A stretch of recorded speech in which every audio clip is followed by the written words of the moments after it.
coming. This meeting is being recorded. Yeah, it's being recorded. Yeah. So thank you for coming, guys, and finding the time. I've been looking actually so much forward for this live case, because now a year and a half went by since we worked, or we started working with Stansefabrikken, with you. And I think that kind of we always come back to clients a year and a half, 2 years later, 5 years later. It is because, you know, in the beginning of the change, normally people are either too excited or yet not, you know, in the weeds of the change. And it would be not, you know, a perfect time to take a feedback and to look back at the history. So I thought that a year and a half passed, and this is a perfect moment for me to introduce these two brilliant C leaders of a great company, Stansefabrikken, which is Norwegian-owned company, manufacturing company situated here in Lithuania. And today we have with us Lauras, who is head of sales, and we have Vitalijus, who is continuous improvement leader. You know, when your management director, Giedrius, came and joined the company, nearly maybe 2 years ago, and he embarked on this change, he was really, really brave. And I always kind of applaud his bravery. And at the same time, he was very sure that at least Lauras will buy the entire change, and he will truly help to trigger and drive this change. And let's start from maybe you, Lauras. Could you share with us what Stansefabrikken does, and what is that core value you guys produce for your clients, and what actually triggered for your CEO and you to embark on this change journey? Yeah, well, so what we do is contract manufacturing, and it's quite simple business, right? So your customers just tell you what you need to produce, and you do that and ship to them. So it might seem that anyone can do that, and well, many companies do that. But in reality, what customers are looking for is the peace of mind, so that they are absolutely sure that their manufacturing partner to whom they outsource this part of their business will perform at top level, right? So it's really important to build trust with your customers, and whatever we do, we try to see that, okay, how do we build this trust? Mm-hmm. So, and I love the moment you kind of shifted that it's not only the manufacturing company, it is a manufacturing partner, right? So yeah, super. So we see that as, you know, a company can do manufacturing themselves, right? They can have it as in-house operation, or they can outsource this part of their business, just like they maybe outsource, I don't know, accounting or something to someone else. But then it's really important for them to be sure that this part of the operations, this part of the business is functioning at top level, of course. So that's what we're doing. All right. Yeah. And what actually triggered that change? What were the circumstances, and what was the why, like from your perspective, how you see? Well, sure. So one of the things was, of course, we were in the pandemic, right? And the challenge with that, what came was that one of the things you have when you try to build trust or keep trust with customers is that the communication, it becomes more difficult. What we saw, right? There's no meetings, no visits. The meetings which we have on Teams are very focused on what's the topic, and then you don't have these longer meetings, 2-3 hours, half a day at a customer, where you can walk around and see a little bit more. So that was the challenge, and yeah, how to kind of supplement that. So yeah, it was a great solution to have these customer teams, and even though it was video meetings with the team, which was more wide, not just purchasers. Yeah, definitely. And just for everyone who is listening, so the transformation of these guys been embarking was actually melting down the silos and making sure everyone on the C crew level at least understands the desires of the clients and how much further the value can be extended. So it's not only sitting within the sales, right, Lauras, but it's like, you know, the entire system is actually customer-centric, and that was the entire kind of focal point. Vitalijus, I know that you kind of haven't participated in that C crew team or C-suite level where that change was kind of designed, but maybe you as well observed, you know, some were recognized some shifts in the process, and could you share how you kind of observed and this change? Yeah, so I had some, how to say, I participated in several meetings where I could observe how people react when customer invites not only the purchasers from his side, but also the workers from the shop floor or from the warehouse, and they are discussing the problems which never reached us, because in some places there are some, how to say, like a border where some information is lost and it's not reaching us. So during these sessions, we solved some small issues which were nagging our customers day by day. So I saw that like a positive thing, because we got the information from the first source without any other. Yeah. Okay, guys, and continue, Laura. I just wanted to mention that those small issues, it might seem like a minor thing, but imagine if you are sleeping in a tent with one single mosquito, how annoying it can be and can ruin your sleep for an entire night, right? So that's the kind of issues I think we tackled during this project. Yeah, we do. And normally it's there are not many companies having these rituals of customer teams and having a clear kind of clear structure, how to work and discipline and leaders behind that. I mean, yes, many of companies, they talk about client centricity or satisfying clients. Could you guys kind of walk us through how this transformation journey was designed or created? Because I know that, Laura, you and I, we worked together for reaching out to the clients, and there was a big process in the beginning created. And could you kind of take us step by step? Right. So, well, the design of the process was based on BDCA cycle. That's nothing new, but it's kind of very useful technique. And then customer teams were put together from different departments, which I think was the key thing here. Was that there was, of course, one or two persons in each team from the sales team, but then it was people from warehouse, people from planning department, from purchasing, from production, everywhere. And even HR, right? Even HR, she was. HR. Yeah. So that kind of broadened our field of view, and I think some of the questions came up which maybe salespeople wouldn't think about.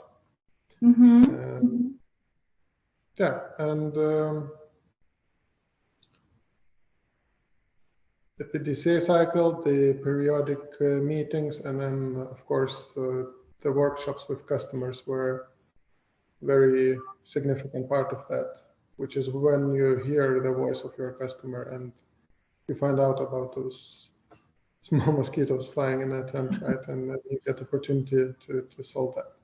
Yeah, and I think that again, in a traditional businesses, we have these functional walls or silos, as I call, and everyone is doing their own job, and in the little cages or boxes.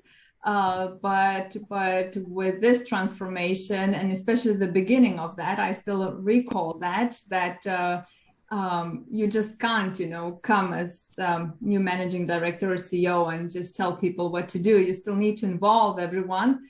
And the way we kind of shifted the mindset, and there was amazing help from Laurie, you and your team, it was that we said, all right, let's book meetings with existing clients, right? And we want, from the client point of view, not only to be the purchasing manager, because we are in a B2B segment, we want wider team. And we came to these meetings as the entire C crew, team with our open questions and etc. Could you, Laurie, share the mindset shift you actually observed during that? I don't know, it was maybe nearly a week. We called clients all together with the CSU team. Could you share that? What kind of mindset shift you observed maybe in the entire team? Yeah, so there was mindset shift in both at customer side and on our side, of course. So on our side, at first it was, of course, it is a little bit scary. I imagine if I had to go into production and stand at the welding machine and try to do something, that would be quite scary for me too. So just trying to do something which you are not used to is always scary. But there was some enthusiasm also, wanted to peek a little bit into how our customers live and what's happening on their side. So that was great. And the shift afterwards was completely towards positive, right? And I think once it was completed, it was maybe challenging during those meetings. Of course, it's communication is not easy, and especially we had to communicate in English. While everyone speaks English in our company, but maybe not every day. Mm-hmm. So anyway, that was another challenge. But afterwards, I would say the feedback was 100% positive, and it was great, even better than expected what we received the feedback from customers. Mm-hmm. Maybe we thought that we know most of them problems, or we in sales department would like to think that we know our customers very well, but turns out there was some things which we didn't know, and that's great that our team managed to find that out. Okay, so could you say today that there is this major mindset shift, which normally it is that it's sales who are taking care of clients? Is it still alive in the company, or it kind of disappeared? Oh, well, I think everyone was quite customer oriented before, but that practical experience of being really face to face with the customer, that kind of strengthened that, and I think it's still quite strong, the customer orientation. Oh, fantastic. Now I will switch to Vitalijus, to you, because today you are in another role as a continuous improvement leader. And I know that together with Vilma and a smaller team, you guys been kind of redesigning and looking at the prototype and sampling process, how that could be done differently with a different understanding of the client's desires. Could you share a bit like why this process is so crucial, guys, for you and as well for the client? And maybe what were those major mindset shift and changes you designed, and what did it give as the result? Okay, so why it's crucial? So this process is crucial for us because we are preparing our production for the serial production. So we need to go through all the steps, so that we need that everything will be done in the right way. So at the time being, we are still piloting this new approach. We are not implemented it yet finally. So, and mainly what we did with this process, we were aligning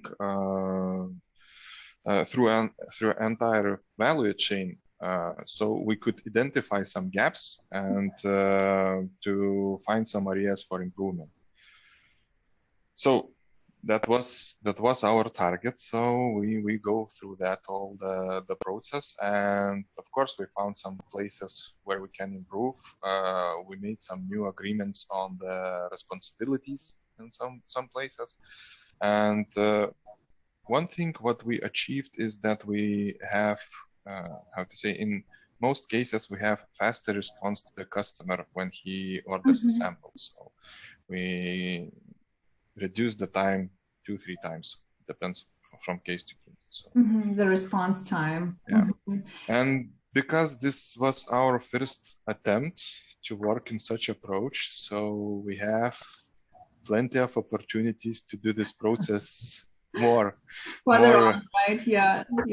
In the better and better compared yeah. what we have today, and how to say, starting so with a tangible objective to measure our success. So what we didn't have in this first one. So all right, and if you guys could give an advice, let's say, for those who are sitting on the fence and kind of knowing that, yeah, we are chopped into functions. Sales and marketing take care of the client, maybe as well the product development, but we have silos. There's lots of lost energy, lost love for each other, and etc. What advice would you give as C leaders? Well, of course, it's very useful to try to get people involved in different functions. So that's, like they say, simple but not easy. But if you would manage to do that, even for just get more people involved in the meeting, prepare a little bit before that, so that they can ask a couple of questions, and that's already a first step. And then maybe let them solve a few problems which customer has, and that's also a great feeling to help your customer, even though you are not in the sales team. So in a way, it's really simple and maybe not, but it is kind of taking your entire team and letting them talk with clients, right? And let them solve some issues and give feedback to clients. It's like when you listen to that, it's really simple. Right. The concept is very simple, but then when you need to, I guess if you would present that to your team, then you would hear different opinions. Some would be very enthusiastic about that, and some would maybe have doubts. So that initial stage is where we need to be focused and explain very well to people why we want to do that. And I work in planning. Why do I need to talk to customers now? Well, yes, you do work in planning, but just so that you have a better chance to do your job, sit down with the customer and talk a little bit and find out how they do their planning and stuff like that. And you know what I love mostly in these meetings, or what is happening after those meetings, it's just you can feel it in the ear, or I feel it in the ear, even it's we are working virtually, that there is a huge mindset shift, and people are suddenly having this collective understanding and collective knowledge that, all right, it's not anymore Lauras and your key account managers who are bringing that client voice. I've heard it as HR, or everyone heard that, and it glues the team magically together. And as you say, it's literally really simple, with good preparation and communication. So that would be the first thing what you would advise, right? And Vitalijus, what about you? What advice would you give to those who are sitting on the fence? Yeah, first of all, so they need to, every function needs to understand that I have my work, I have my role, but every work I do is direct impact to the customer. So I'm in planning, okay, but that's the direct impact. So they need to understand this, and we need to bring such people closer to customers, so they get this understanding how important for customer is the date he wants the products or something else. So maybe sometimes it's good to have, how to say, the routines like shadowing other people. So to look how they work, how they plan, how they talk to the customers, how they weld, so they would not be scary when they need to meet other people. So. Yeah, and it's not for controlling, it's just kind of for learning and broadening the responsibility. Yeah. I know I have a couple. Yeah. Laura, one more thing just popped into my mind. Just if it's difficult to start, it's always good to get someone from from outside to look into the organization and give you some advice, and maybe encourage you to do that and explain to the team why it needs to be done also. Yeah, definitely, because having someone to look at you from with the outside-in glasses, it accelerates the change and the mindset. Yeah, completely right. Yes. Yeah. Those silos, it's easy for the managers to be in their own silos also, and sometimes someone from outside to help. Yeah, and I believe that it's because of we've been in this kind of mainstream ways of managing our businesses. I mean, siloed ways. I mean, it sits in our blood. It sits in our educational system. We kind of learned that for 100 years, and it takes time to unlearn, as I spoke with Vitalijus before this interview, and find maybe simple as well innovative ways to to work differently, most likely. But I have a couple more questions, because when we have a human, we as humans, we tend to get very enthusiastic about a new shiny thing, and then drop this shiny thing for another shiny thing. Right? And every time, like, our clients come up and say, oh guys, could you set up customer teams and or a KPI system, whatever. I try to understand like what is the whys and what type of impact they want to create with this tool or with this little shiny thing. But I know that the reason why I ask this, it is that could you share with me and the listeners how actually you embedded all of that into your daily routines? You created customer teams based on the client list you have. As I remember, there were like 8 or 10, I can't recall now. And like each C leader, even HR and sourcing or planning, they were coordinating a team who worked for that client, for killing those mosquitoes in the tent. Could you share a bit, Laura, how that was discipline created, and how then later on, when everyone grew in their skill set, how you guys kind of changed that? Yeah, so those customer teams, they, like mentioned, they had a leader, and I think leader is very important, and it doesn't necessarily have to be someone from the sales team. Probably preferably not someone from the sales team, not a key account manager who is in direct contact with customer. But yeah, so the leader is really important because they then organize the meetings periodically, right? So every week or every 2 weeks. And in those meetings, we have already the material that we work with. And that material is what we learned about the customer during the workshop with customer. And then we work with that material, and sometimes new material comes in, which is maybe some comment from a customer, or I don't know, some request from them to do things differently. And then you work with that to implement it as much as you can. Of course, what helps again that in that team is people from all the different departments.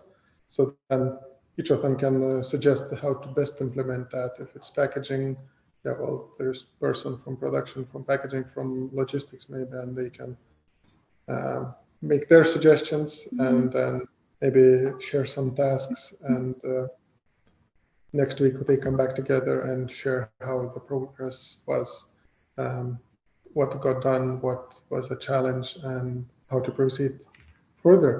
Mm-hmm.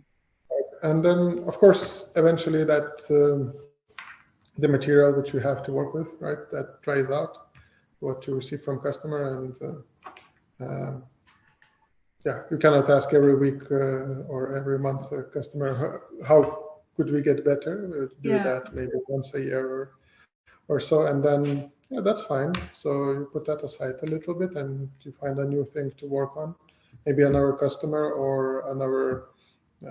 It could be some internal things you want to improve, maybe even, for example, I don't know, the sampling process, which was already mentioned. That's also something which helps, but not one customer, but all our customers. So you work on that and keep an eye, of course, on those KPIs that you have set up also. Yeah. Well, thank you. Yeah, I always love when that system kind of goes into the DNR of the company with slight changes. Thank you, Laurie. And Vitaly, one last question. If now you became continuous improvement manager, but if one day you will become CEO of any type of company, what 3 things you would kind of do during your, I don't know, the first 6 months, in order to break those silos and understand better the industry? Yeah.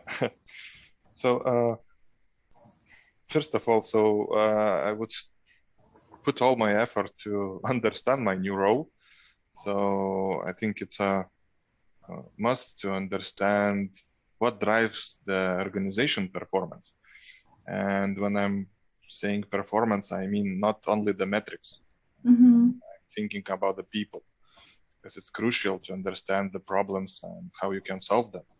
And this leads to the second thing. So it's listen and learn. So because when you are not listening and not learning from the organization you are within, you will not be able to build an environment where you can maximize your abilities to perform. So, and this would involve the meetings and connection buildings with the employees, with the customers, stakeholders, and so on. So you need to listen. What's working, what's not. Do they have some issues or lack of capacity, and so on. And of course, the third one is short-term and long-term vision. So it should be created and articulated clearly. Because what worked for your predecessor, it's not necessarily will work for you. So that would be my 3 things. Yeah, super. Well, thank you guys so much for being here, and anyone who will want to know more about the customer teams and how does it work in Stansefabrikken, now you will know these 2 gentlemen whom you can approach. You can always write to me and I'll guide you to them. So thank you so much for being with us here today, and good luck with all your endeavors. Thank you. It was a pleasure.